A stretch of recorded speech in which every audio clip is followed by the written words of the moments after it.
হচ্ছে ডে 3 আমাদের ভাইজাকে। আজকে রাত্রেবেলাতে আমাদের ট্রেন আছে। আর আমি রেড কালারের একটা ড্রেস পরেছি, যেটা পরে তোমাদেরকে দেখাবো। আর প্রচণ্ড গরম, মানে আমি তো বলবো যে এত গরমে কেউ ভাইজা গেছো না। এরকম সাদা নিয়ে বেরোচ্ছি। আর লাগেজগুলো আমরা চেক আউট করে নিয়েছি।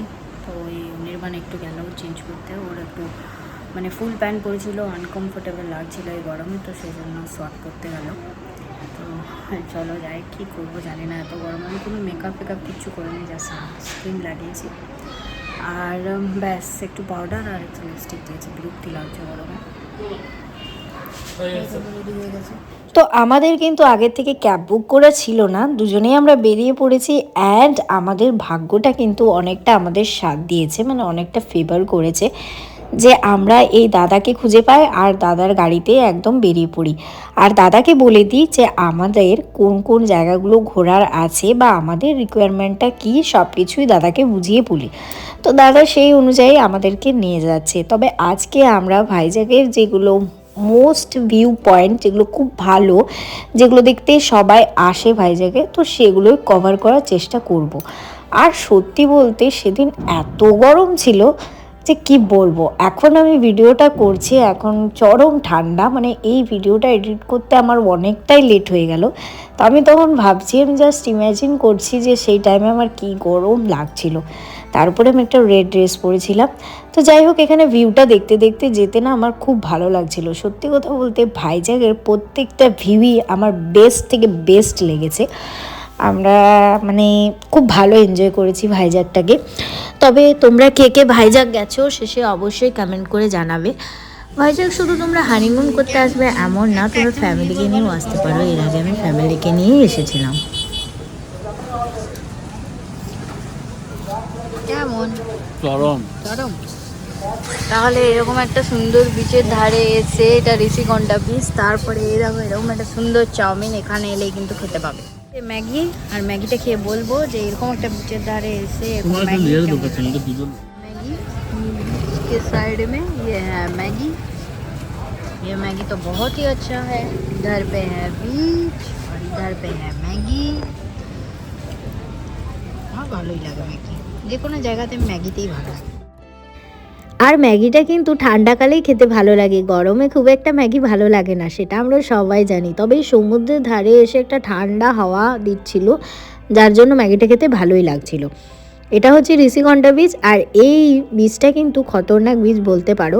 এই বীচটা কিন্তু মানে কি বলবো, মানে ঢেউগুলো তোমরা দেখে আই থিঙ্ক বুঝতে পারছো যে বীচটা কিন্তু একটু ভয়ানক আছে। ভাইজ্যাগের সমুদ্রটা কিন্তু অনেকটা পুরীর মতনই আমার লেগেছে, মানে ভিউয়ের দিক থেকে বলছি না, মানে উত্তালের যে ব্যাপারটা, মানে একটু ডেঞ্জারাস টাইপের লেগেছে, ঢেউগুলো বেশ বড় বড়। তো ওটাই আর কি। আমার সমুদ্র সত্যি ভালো লাগে, তবে সমুদ্রে চান করার একটা যে কনফিডেন্স, এটা আস্তে আস্তে আমি হারিয়ে ফেলছি। তার কারণ হচ্ছে এই যে আমার বরমশাই যেখানেই যায়, যে কোনো সমুদ্রের জায়গাতেই নিয়ে যায় না কেন, আমাকে কিন্তু স্নান করতে দেয় না, নামতে দেয় না। এর জন্য আমার একটা ভয় তৈরি হচ্ছে, মানে একটু ফোবিয়া টাইপের হচ্ছে। ফোবিয়া টাইপটা কিছুটা কেটেছিল, কিন্তু এখন আবার দেখছি হচ্ছে। আর ছোটোবেলা থেকেই কিন্তু আমার সমুদ্রে একটু ফোবিয়া আছে। এর কারণটাও একটা ব্লগে তোমাদেরকে আই থিঙ্ক বলেছিলাম।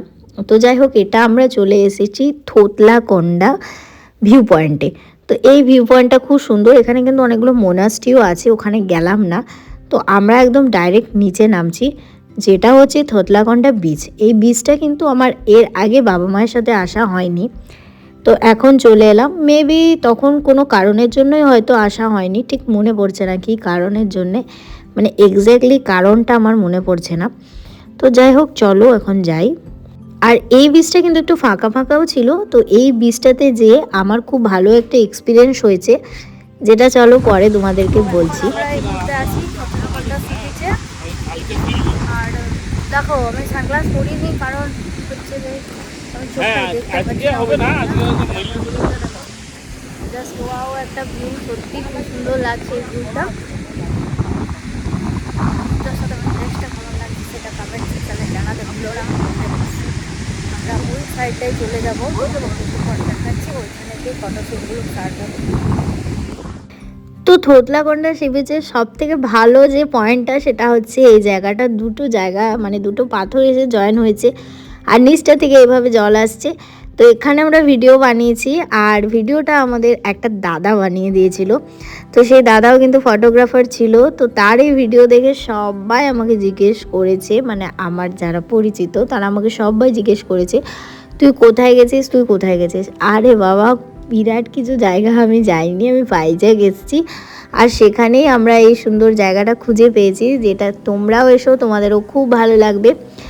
আর ভাইজ্যাগ গেলে কিন্তু এই কটা বিচ, মানে যে কটা বিচের আমি নাম বলবো সেই কটা যে বিচ কিন্তু তোমরা অবশ্যই এসো, তোমাদের কিন্তু ভালো লাগবে। আর যদি এই বিচগুলো না আসো তাহলে তোমাদের মনে হবে কোনো জায়গা যাইনি। এইবারে যেটা বুঝলাম, আগের বারে আমি আমার ফ্যামিলির সাথে এসেছিলাম, এই বিচগুলোয় আমি আসিনি। আর অনির্বাণ কিন্তু বেছে বেছে আমাকে ওই জায়গাগুলোই নিয়ে গেছিলো যেগুলো আমি যাইনি, যাতে আমি বোর ফিল না করি। সে কারণেই তোমাদেরকে বলছি, আমার first experience and second experience দুটোকে মিলিয়ে আমি বলছি যে অনির্বাণ আমাকে যে জায়গাগুলো নিয়ে এসছে সেগুলো কিন্তু বেস্ট। আর এই যে জায়গার এই যে ভিডিওটা, এটা আমাদেরকে একটা দাদা করে দিয়েছিল। সেই দাদা কিন্তু ক্যামেরাম্যান ছিল, মানে ফটোগ্রাফার ছিল। তো তারাও সবাই মিলে দলবল নিয়ে এখানে বেড়াতে এসেছিল। তো তাদেরও আমরা কিছু ভিডিও বানিয়ে দিয়েছিলাম, ছবি তুলে দিয়েছিলাম, আর তারাও আমাদের এই সুন্দর ভিডিওগুলো বানিয়ে দিয়েছিল। এই ভিডিওটা মানে এত ভালো হয়েছিল, আর পরে আমি এটাই স্লো মোশন অ্যাড করেছিলাম বলে আরও ভালো লাগছিল। তো যাই হোক, এই সব কথা তো হলো শেষ। এরপর আমরা এসেছি কৈলাসগিরি যাওয়ার জন্য রোপওয়েতে উঠতে। আর এখানে কিন্তু অ্যাডাল্টের 200 টাকা, মানে 200 400 আমাদের লেগেছিল আপ অ্যান্ড ডাউনের। কি বলবো, বাইরের জায়গায় এসেছি তো একটু তো পয়সা খরচা করতেই হচ্ছে।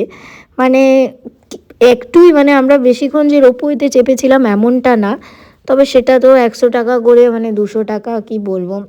যাই হোক, কিছু বলার নেই।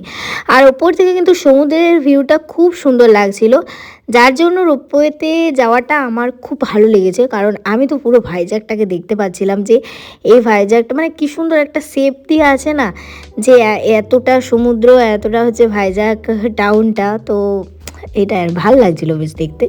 তো তোমাদেরও আই থিঙ্ক ভালো লাগছে। এটা হচ্ছে কৈলাসগিরি। আর কৈলাসগিরিতে এসে না এনার্জিটা একটু ডাউন হয়ে গিয়েছিল, কারণ এত ছবি ভিডিও তোলার পরে না একটা জায়গা বা একটা টাইমে এসে তোমার একটু মানে লো এনার্জি ফিল হতেই পারে, যেটা আমার হচ্ছে। তার উপরে প্রচণ্ড গরম। তো তারপর আবার এদিকটায় এলাম, এদিকটায় বেশ ভালো হাওয়া দিচ্ছে। তো এখানে এটা একটা ভিউ পয়েন্ট। তো এই ভিউ পয়েন্টের কাছে গেলাম। এখান থেকে সত্যি ভাইজ্যাগ টাউনটাকে এত ভালো লাগছে, মানে এত বড় একটা সমুদ্রের ধারে, পাহাড় সমুদ্র, মানে এখানে ভাইজ্যাগে কী বলো তো বিশেষত্বটা, সেটা হচ্ছে পাহাড় সমুদ্র দুটোকেই তুমি একসাথে দেখতে পাবে। তার সাথে এত বড় একটা টাউন এই ধারেই মানে আর কি গড়ে উঠেছে। আর এখানের কি বলো তো, মানে ভিউটা খুব সুন্দর, মানে এরকম ভিউ আমাদের সাইডে সত্যি কথায় নেই। খুব ভালো এই ভিউটা। তো এখানে আবার একটা কি হচ্ছে বলো তো, এখানে একটা হচ্ছে ব্রিজ, যেটাকে আমরা বলি, যেটা আমাদের ওয়েস্ট বেঙ্গলেও একটা জায়গাতে আছে। কোন জায়গা সেটা তোমরা কমেন্ট সেকশনে জানাবে। তো এটা হচ্ছে স্কাইওয়াক। তো স্কাইওয়াক আর কোথায় আছে কমেন্ট করে জানাও তো, দেখি তোমরা বলতে পারো কি না। আর এটা হচ্ছে টয় ট্রেন যাওয়ার লাইন। আমি যখন বাবা মার সাথে এসেছিলাম তখন এই টয় ট্রেনটায় চেপেছিলাম। তো ওটার এক্সপিরিয়েন্স করা আমার হয়ে গেছে, একদম বেকার এক্সপিরিয়েন্স ছিল। কারণ কি, আমরা যখন টয় ট্রেনে চাপি তখন কি হয়েছিল জানো তো, পুরো রাত হয়ে গিয়েছিলো, যার জন্য কোনো ভিউ কিছুই বুঝতে পারিনি। আর এবারে অনির্বাণ বলছিল যে চলো তাহলে টয় ট্রেনে করে যাব, এখন তো ধরো লাইট আছে, তাহলে তোমার দেখতে ভালো লাগবে। কিন্তু আমি ওকে বললাম যে না না, চলো আমরা তার থেকে বরং নিচে নামি, আমাদের আরও যে যে জায়গাগুলো যাওয়া বাকি আছে সে জায়গাগুলো যাই।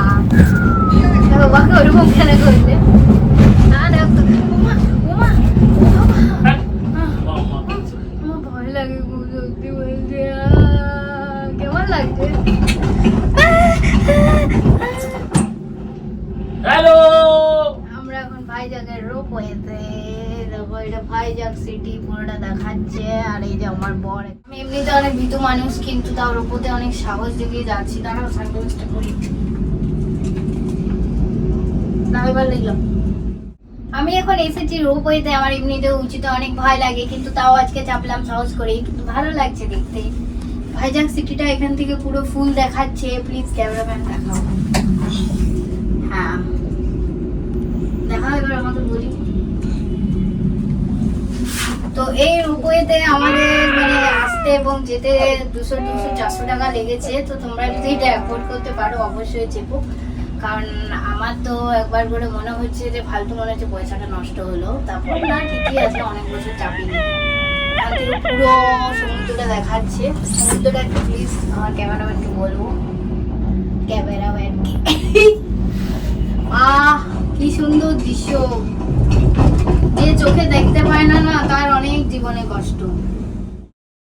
তো অনেক লেকচার দিলাম, অনেক লেকচার তোমাদের সাথে শেয়ার করলাম। তো এখন আমরা ফাইনালি কোথায় যাচ্ছি বলো তো? এখন আমরা ফাইনালি যাচ্ছি লাইট হাউস দেখতে। তো ভাইজাগের লাইট হাউস তোমরা যদি না দেখো তাহলে কিন্তু খুব মিস করবে।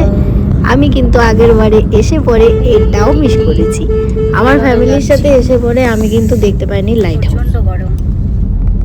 তো লাইট হাউস আসার জন্য তোমাদেরকে একটা পারফেক্ট টাইমে আসতে হবে, সেটা হচ্ছে 3টে থেকে 5টার মধ্যে, যেটা আগের বার আমি সময় কুলাতে পারিনি, মানে আমরা তো সেই কারণে আমরা আসতে পারিনি। তো যাই হোক, এইবারে আমার বরমশাই আমাকে নিয়ে এসেছে, ওই জন্য আমি খুব খুশি হয়েছি। তো চলো লাইট হাউসটা দেখি যে ওর ভিতরে কি আছে এমন যে যার জন্য সবাই লাইট হাউস করে। তো চলো সেটাই দেখতে যাই। তার আগে একটা কথা না বললেই নয়, সেটা হচ্ছে লাইট হাউসটা দেখতে যখন আসছিলাম তো বাইরের যে ভিউটা ছিল, মানে যে রাস্তাটা দিয়ে আমরা এলাম, রাস্তাটা কিন্তু ভীষণই ভালো ছিল। আমার তো খুব ভালো লেগেছে। তোমরা যে যে গেছো সে কমেন্ট সেকশানে জানাবে, তাহলে আমি বুঝতে পারবো যে হ্যাঁ আমার সাথে তোমরাও একমত আছো। তো লাইট হাউসে এসে দেখছি ওরে বাপরে কি ভিড়, মানে কিছু বলার নেই। 5টা পর্যন্ত এখানে ঢুকতে দেওয়ার টাইম, তো 5টা পর্যন্ত সবাইকে ঢুকিয়ে তার মধ্যে কিন্তু নামিয়ে দেবে। আর আমি আর আমার বর লাইন দিয়ে পাগল হয়ে যাচ্ছি। তো তারপর একটা মানে লাইট হাউসটার ওপরে যত উঠতে উঠতে এই সব জিনিসগুলো দেখতে পাচ্ছি, যেমন হচ্ছে বড় জাহাজ, তারপর সাবমেরিন অবশ্য দেখতে পাইনি, কারণ সাবমেরিন তো জলের তলায় থাকে। তো এরকম পাথর দেওয়া ব্রিজ, এগুলো দেখতে পাচ্ছি, খুব ভালো লাগছে। আর চলো এবার উপর দিকে ওঠা যাক। আর এই দেখো ফাইনালি উপরে উঠেছি, আর কতটা উপরে উঠেছি দেখো। আর লাইট হাউসটা না এই উপর থেকে কি ভালোই না লাগছে দেখতে। এখান থেকে পুরো সমুদ্র দেখা যাচ্ছে। আসলে সমুদ্রের সামনেতেই তো এত ঢেউ না, মাঝ সমুদ্র তো অনেক শান্ত, তো সেটাই দেখছিলাম। আর এখান থেকে সানসেটটাও না খুব ভালো লাগছে। তোমরা দেখো আমার পেছন দিকে খেয়াল করো, সানসেট হচ্ছে আর কালারটা দেখো কত সুন্দর লাগছে। এখন অনির্বাণ তোমাদেরকে ভালো করে দেখাবে।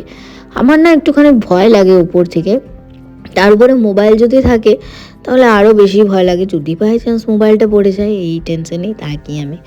তো যাই হোক, তারপরে চলো এই দেখো আমার কি ভালো লাগছে জানো তো। এখান থেকে সত্যি বলছি এত সুন্দর হাওয়া দিচ্ছিল না। আর এখন ঘড়িতে ওই 5:30 পৌনে 6টার মতো বাজছে, কিন্তু তাও কত লাইট আছে দেখো। খুব ভালো লাগছিল। তো লাইট হাউসে উঠেছি ঠিকই, এবার আমার নামতে ভয় লাগছে, কারণ লাইট হাউস যদি তোমরা আসো তাহলে তোমরা বুঝতে পারবে যে সিঁড়িগুলো কেমন টাইপের যেন। ওই লোহার সিঁড়ি হয় না, মেন যে সিঁড়িটা, মানে এই পর্যন্ত আসার জন্য আমাদের একটা লোহার সিঁড়ি দেওয়া হয়েছিল, ওটা দিয়ে সবাই আসছিল। তো ওই জায়গাটা খুব ভয় লাগছিল জানো তো।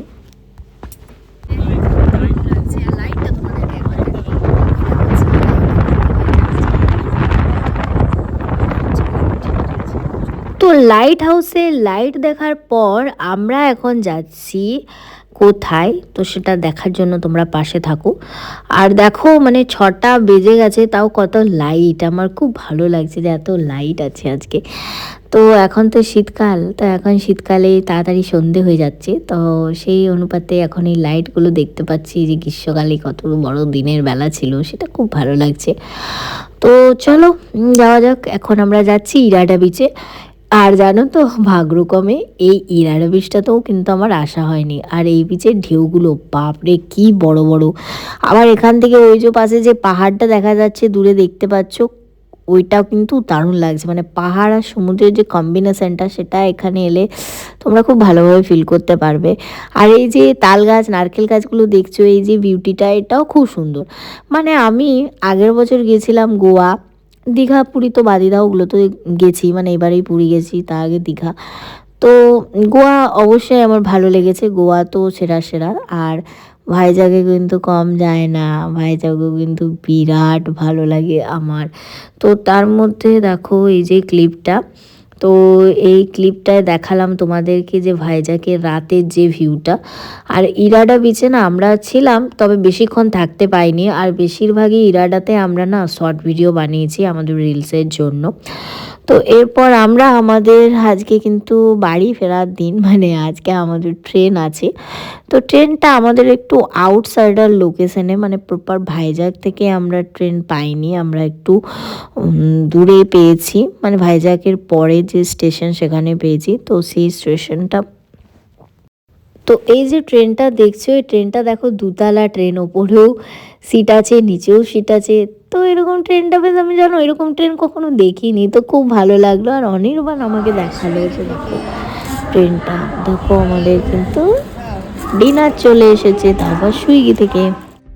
তো ডিনারে মানে আমরা যেহেতু আউটসাইডার স্টেশনে আছি, তো সেই কারণে মানে ডিনার ওখানে পাওয়া যাচ্ছিল না, তো আমরা সুইগি থেকে আনিয়েছিলাম ডিনার। আর ডিনারে দেখো অনির্বাণ কত কিছু আনিয়েছে, সব আবার ওই কী বলে যেন কোথার থেকে ভুলে গেলাম, হ্যাঁ বার্গার কিং থেকে। তো বার্গার কিংয়ের এই ফ্রেঞ্চ ফ্রাইটাই আমি খেয়েছিলাম, আর সেরকম কিছু খাইনি, কারণ তার আগে পনিরের সবজি আর নান আনিয়েছিল, যেটা আমি খেয়ে আমার পেট পুরো ফুল হয়ে গিয়েছিল। তো তোমাদেরকে বলি, আমাদের আসা আর ঘোরাটা যতটাই সুন্দর হয়েছিল, তো ততটাই আমাদের ফেরার দিনে কষ্ট হয়েছিল, কারণ আমাদের না টিকিট কনফার্ম হয়নি, আমাদের একটা টিকিট কনফার্ম হয়েছিল, মানে আমাদের দুজনের জন্য একটা সিট কনফার্ম হয়েছিল, সেটাও আবার সবার উপরে, মানে একদম ওপরে টপে। তো আমরা গোটা রাত দুজনে খুব কষ্ট পেয়েছি, কারণ দেখো আমি ছোট মানুষ হলেও অনির্বাণ বড় মানুষ, তো ওর একটু শুতে প্রবলেম হচ্ছিল। তো দুজন মিলে কষ্ট করে কোনোরকম করে রাতটা কাটিয়ে দেন। সকালবেলায় আমরা এই যে পরোটা, তারপরে আলুর সবজি, এগুলো সুইগি থেকে নিয়ে এসেছিলাম। আর আমাদের ট্রেন প্রায় 6 ঘন্টা লেট ছিল। আগের দিন রাত্রেবেলাতেও আমাদের ট্রেন লেটে ঢুকেছে, মোটামুটি আমরা 1:30 নাগাদ ট্রেনে চেপেছি, আর আমরা খড়গপুরে নেমেছি বিকেল 4টেতে। তার মানে বুঝতে পারছো যে আমরা কতক্ষণ জার্নি করেছি। 10 ঘন্টা জার্নি করার কথা, সেখানে আমরা কতক্ষণ জার্নি করেছি সেটা তোমরা টাইম টেবিলটা মেলাও। কারণ এই ট্রেনটাই ছিল আমাদের বিশাখাপত্তনমে কটার সময়, যেমন হ্যাঁ 10:30টার সময়, সেটা এসেছে রাত 1-1:30টার সময়। তারপরে আবার এখানে আমাদের পৌঁছানোর কথা ছিল সকাল ওই 10:30টার সময়, তো সেটা আবার এসছে এত দেরি। তো টাটা সবাইকে, কেমন লাগলো ভিডিও?